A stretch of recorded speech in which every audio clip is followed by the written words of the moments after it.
तो online classes में आपका स्वागत है।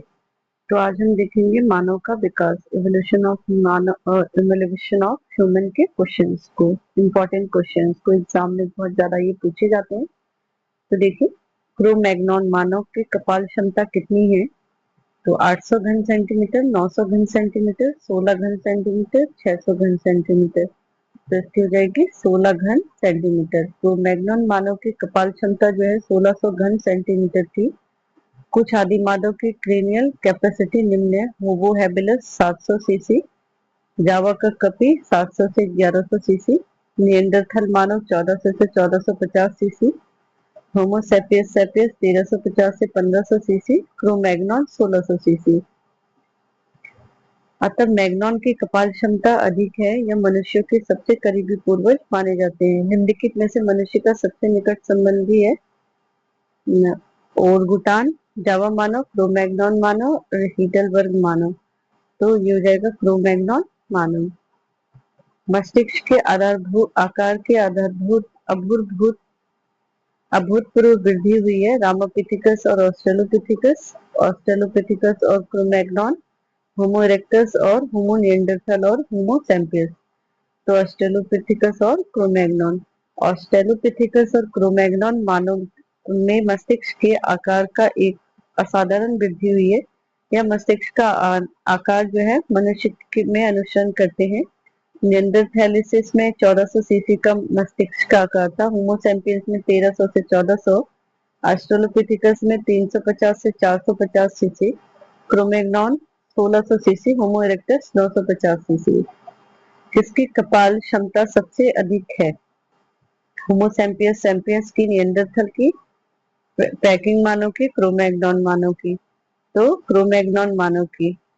होमो हैबिलस 700 सीसी, जावा का कपी 700 से 1100 सीसी, निएंडरथल 1400 से 1450 सीसी, होमो सेपियस सेपियस 1350 से 1500 सीसी, क्रो-मैग्नन 1600 सीसी। क्रो-मैग्नन की कपाल की क्षमता अधिक है। यह मनुष्यों के सबसे करीबी पूर्वज माने जाते हैं। होमो इरेक्टस इरेक्टस किसका वैज्ञानिक नाम है?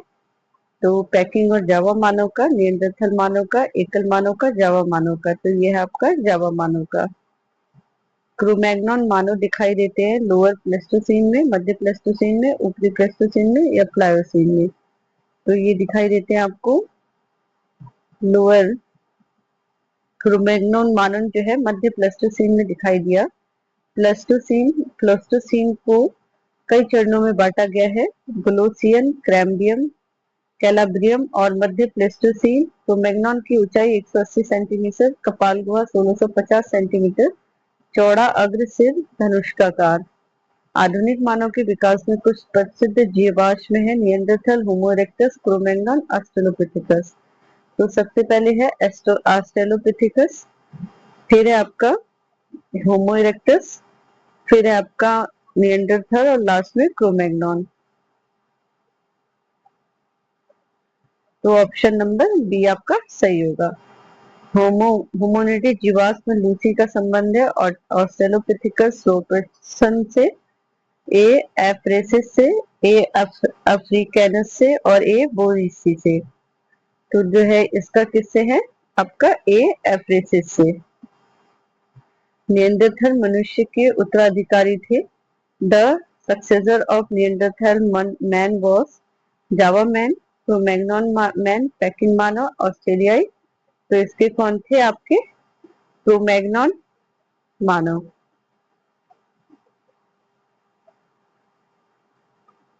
दिया गया है औजार बनाने की क्षमता, शिकार करने की आदत, कलाकार की संपन्न और मस्तिष्क क्षमता 1350 सेंटीमीटर। तो कौन सी विशेषताएं जो क्रो-मैग्नन की विशेषताएं हैं? 1, 2, 3। औजार बनाने की क्षमता, शिकार की आदत और कलाकार की क्षमता। मस्तिष्क की क्षमता क्रो-मैग्नन की कितनी थी? 1600। तो ये वाला आंसर इनका गलत हो जाएगा। तो आंसर नंबर सी क्या हो जाएगा सही? 1, 2, 3। निम्नलिखित में से कौन सा क्रम आधुनिक मनुष्य के विकास के लिए सही है? ठीक है, तो पिथेकैंथ्रोपस, ऑस्ट्रेलोपिथेकस, पेकिंग मानव, आधुनिक मानव, निएंडरथल मानव, पिथेकैंथ्रोपस, जावा मानव, आधुनिक मानव। ऑस्ट्रेलोपिथेकस, क्रो-मैग्नन मानव, निएंडरथल मानव, आधुनिक मानव, क्रो-मैग्नन मानव, निएंडरथल मानव, पैकिंग मानव, आधुनिक मानव। तो सी वाला क्या होगा इसमें, सही होगा। जावा मैन की खोज किसके द्वारा की गई थी? W.C. पेई, यूजीन डुबोई, डार्विन और रॉबर्ट ब्राउन। तो ये कई यूजीन डुबोइस द्वारा की गई थी। होमो एरोइटिज्म इरेक्टस द्वारा जाने जाने वाला Java man Pithecanthropus erectus Eugene Dubois द्वारा 1891 के मध्य प्लेस्टोसीन में जावा में खोजा गया था। Java ape man was discovered by, Java ape man की खोज किसके द्वारा की गई थी? लिकी द्वारा, डुबोइस द्वारा, लूसी द्वारा, डेविसन द्वारा, डुबोइस द्वारा। निएंडरथल मानव का जीवाश्म सबसे पहले मिले थे फ्रांस में, चीन में, जर्मनी में, मिस्र में। तो ये मिले थे आपके जर्मनी में। ये क्वेश्चन छूट गया था, इसे भी देख लीजिए। निम्न में से किस जानवर की रक्त संरचना मनुष्य के समान है? Chimpanzee, rhesus, gorilla, बबून। तो चिंपैंजी की।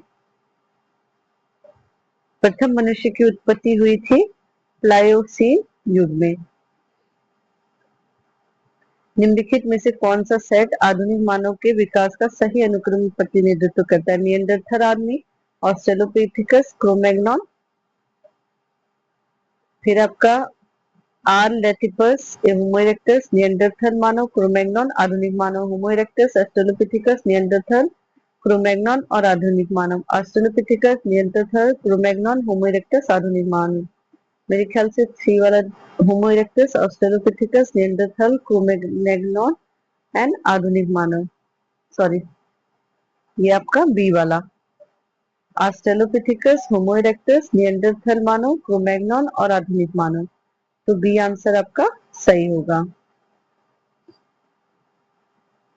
मानव पूर्वज जीवाश्म और उनकी उम्र।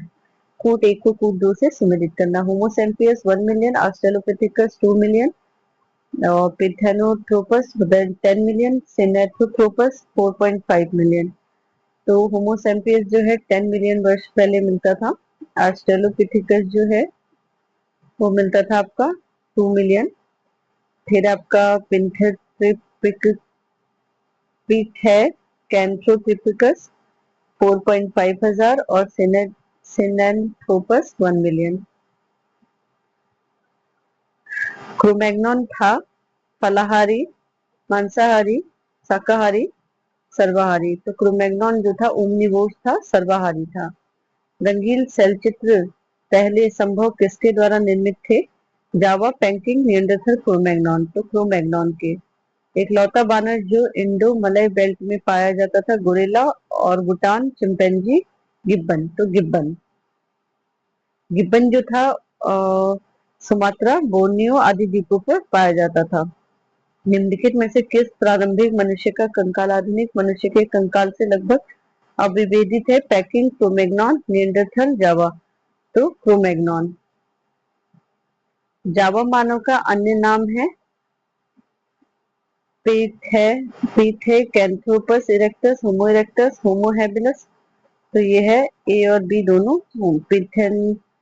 पिथेकेंथ्रोपस इरेक्टस और होमो इरेक्टस। होमो इरेक्टस क्रो-मैग्नन मानव में किस बात में भिन्न था? तो ढलवा जबड़ों, सामने की ओर उभरे हुए जबड़े, जानवरों के चित्र बनाने में सक्षम, सभी। तो इसका था ढलवा जबड़ों में।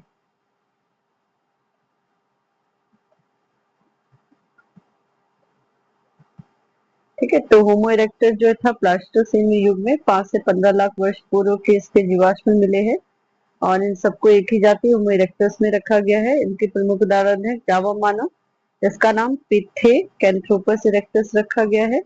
पैकिंग मानव, कपाल गुहा का आयतन जो था 750 से 900 सीसी था और ये औजार और अग्नि का प्रयोग करते थे। पैकिंग मानव जो है प्रागैतिहासिक मानव के जीवाश्म चीन से के पैकिंग से प्राप्त हुए हैं। ये मानव कपी मानव जावा मानव से अधिक बुद्धिमान थे। कपाल गुहा का आयतन 1075 सीसी था। क्रो-मैग्नन मानव, इसका जीवाश्म सबसे पहले मैकग्रीवर फ्रांस के क्रो-मैग्नन शिलाखंडों से मिले हैं। इसे क्रो-मैग्नन मानव कहा गया है। इसका जो कपाल गुहा था 1600 क्यूबिक सेंटीमीटर था। तो आज के लिए इतना ही। आज हमने इस क्लास में मानव के विकास को देखा और इसको हमने इम्पोर्टेंट क्वेश्चंस को देखा जो एग्जाम में बार बार रिपीट किए जाते हैं। तो प्लीज चैनल को ज्यादा से ज्यादा लाइक करिए, शेयर करिए एंड सब्सक्राइब करिए। धन्यवाद।